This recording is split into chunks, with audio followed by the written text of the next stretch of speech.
Con la extracción de los órganos, el secado del cadáver y el envolvimiento en lino, los antiguos egipcios desarrollaron un proceso de momificación que ha preservado a los muertos incluso hasta nuestros días.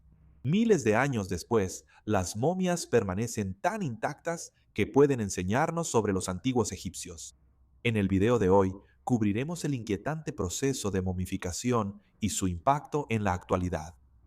En pocas palabras, una momia es un cuerpo humano preservado, incluyendo los tejidos blandos que de otro modo se descompondrían. Esto se puede lograr de varias maneras y ha sido realizado por muchas culturas a lo largo de la historia. Pero para este video en específico, nos enfocaremos exclusivamente en el proceso de momificación egipcia. Quizás sea útil comenzar con una breve explicación de por qué se tomaban tantas molestias para preservar un cadáver. Inicialmente, los primeros arqueólogos europeos pensaban que el proceso era simplemente para preservar la apariencia de una persona, pero la verdad es mucho más interesante. Los antiguos egipcios creían que el proceso de momificación prepararía a los muertos para la vida después de la muerte. Se creía que el cuerpo era el hogar del alma. Ellos creían que el cuerpo momificado mortal, llamado el Ka, debía permanecer preservado en el mundo mortal para que el espíritu pudiera viajar libremente y enfrentar el juicio en el inframundo. Al mantener el cuerpo momificado y preservado, serviría como una especie de ancla para que el alma no se perdiera mientras viajaba por el más allá. El proceso de momificación variaba dependiendo de la riqueza y el estatus del difunto. Para los más pobres, lo que se hacía era que se les extraían los intestinos, o el cuerpo se llenaba con resina de árbol para retrasar la descomposición. Luego, el cuerpo se secaba con grandes cantidades de sal antes de ser envuelto y colocado en un ataúd sencillo. Incluso este proceso era demasiado caro para la mayoría y no era una opción. Pero, para personas como los faraones, sacerdotes o comerciantes ricos, el proceso sería mucho más extenso. Todo comenzaba con el lavado del cuerpo, muy a menudo con las aguas sagradas del río Nilo. El primer órgano que se retiraba era el cerebro, ya que era el más propenso a la descomposición. Esto se lograba primero destruyendo el cerebro con una pica que se introducía repetidamente en el cráneo a martillazos. Una vez que el cerebro estaba suficientemente licuado, se extraía por la nariz con ganchos largos. El cerebro no se conservaba, sino que se desechaba. Después se extraían los órganos del abdomen.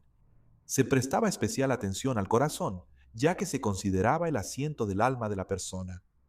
A menudo, el corazón se dejaba dentro del cuerpo, ya que sería utilizado en la otra vida para medir la vida de la persona frente a una pluma. Los pulmones, el hígado, los intestinos y el estómago eran extraídos y colocados en frascos llenos de sal. Cada uno de estos frascos tenía la cabeza de uno de los hijos del dios Horus, y cada uno estaba encargado de proteger un órgano en particular. El tipo de sal que se usaba era natrón, una sal alcalina que neutralizaba las enzimas digestivas de estos órganos, mientras ayudaba a preservarlos. Luego, se colocaban sacos de esta sal en la cavidad torácica de la persona para ayudar a preservar el cadáver y extraer la mayor cantidad de humedad posible. Después de esto, el cuerpo se cubría con sal durante hasta 35 días. Este proceso dejaba el cuerpo oscurecido, grumoso y algo encogido, pero todavía reconocible como humano. Los siguientes pasos serían devolverle los rasgos humanos y darle forma al cuerpo. Se aplicaba resina de árbol por todo el cuerpo como sellador. También se colocaban ojos falsos y una máscara mortuoria con las facciones de la persona. Luego comenzaba el vendaje del cuerpo, envolviendo incluso los dedos de las manos y los pies individualmente en lino. Mientras se envolvía el cuerpo, varios amuletos, talismanes y oraciones escritas se colocaban y quedaban cubiertos por el lino. Estos estaban diseñados para ofrecer un nivel de protección al espíritu cuando entrara al inframundo. Cientos y cientos de metros de lino se usaban para proteger completamente el cuerpo. Una vez terminado, el cuerpo se colocaba en un ataúd, nuevamente determinado por su estatus y riqueza. Para los pobres, se usaba un ataúd de madera simple, a menudo inscrito con pasajes abreviados que detallaban lo que les esperaba en la otra vida. Para la élite de la sociedad, tendrían múltiples ataúdes y sarcófagos detallados. Se usaban grandes tumbas para albergar no solo el sarcófago, sino también posesiones útiles que podrían ayudarlos en la otra vida. La tumba se llenaba con vasijas que contenían sus órganos, además de joyas, comida, herramientas, armas, muebles e incluso aves. Animales sagrados y queridos, como gatos, perros, cocodrilos y serpientes, eran momificados y colocados en las tumbas.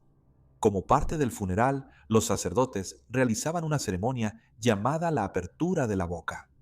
Aquí es donde los sacerdotes tocaban varias partes del cuerpo de la momia con un instrumento especial para abrirle al difunto el camino al más allá. Al hacerlo, se creía que los muertos podrían hablar y comer, usar sus sentidos en el más allá y estar preparados para lo que vendría después. Finalmente, la momia sería asegurada en su sarcófago y sellada en su tumba. No solo se colocaban las posesiones físicas en las tumbas, sino también relatos de las buenas acciones de la persona en vida. Existen ejemplos de papiros dejados con los cuerpos que describen a la persona, su nombre, cualquier título que hayan tenido y su posición en la sociedad. Todo estaba incluido. Estos relatos servían para ayudar a justificar el renacimiento de la persona en la otra vida, mientras que hoy nos recuerdan que la momia no es simplemente un artefacto, sino una persona. Este hecho a menudo era olvidado por los primeros arqueólogos y saqueadores de tumbas que saqueaban las tumbas. Se ponía mucho énfasis en los elementos macabros y de horror de las momias. Entraron en la cultura popular como monstruos, villanos no muertos, animados por maldiciones que buscan venganza contra quienes perturbaron su descanso. La idea de que las momias y sus tumbas estaban protegidas por maldiciones se amplificó tras la muerte de Lord Carnarvon, ya que solo unos meses después de abrir la tumba de Tutankamón murió. Él fue el principal financiador de la excavación de la tumba y un apasionado egiptólogo. Personas como Arthur Conan Doyle, quien había escrito una historia sobre una momia resucitada, alimentaron la especulación de que Carnarvon fue asesinado por espíritus elementales encerrados dentro de la momia, cuando en realidad falleció por una picadura de mosquito infectada y neumonía. Pero ahora es cuando las cosas dan un giro muy inquietante. La práctica de consumir restos momificados. Miles de momias fueron robadas por arqueólogos europeos o vendidas por saqueadores de tumbas para ser usadas como medicina. Las momias eran molidas o troceadas y vendidas en la botica local. En ese tiempo, se creía que consumir momias podía servir como tratamiento para la sangre coagulada, para favorecer la curación de heridas o como ayuda menstrual. La momia en polvo incluso se usaba como pigmento en la pintura para obtener un tono marrón terroso llamado simplemente marrón momia. Sin embargo, esta demanda de momias creó un mercado de falsificaciones, donde los cadáveres de criminales ejecutados a menudo eran momificados y vendidos como si fueran antiguos. En la Gran Bretaña victoriana incluso estaba de moda organizar fiestas de momias. En una cena, los anfitriones sacaban una momia que habían comprado para desenvolverla frente a sus invitados. Todos se maravillaban ante la momia de una manera pseudomédica y científica. A menudo dañaban la momia, aunque esto no era un problema para quienes participaban. Las manos, los pies y otras partes de la momia eran objetos de colección muy buscados.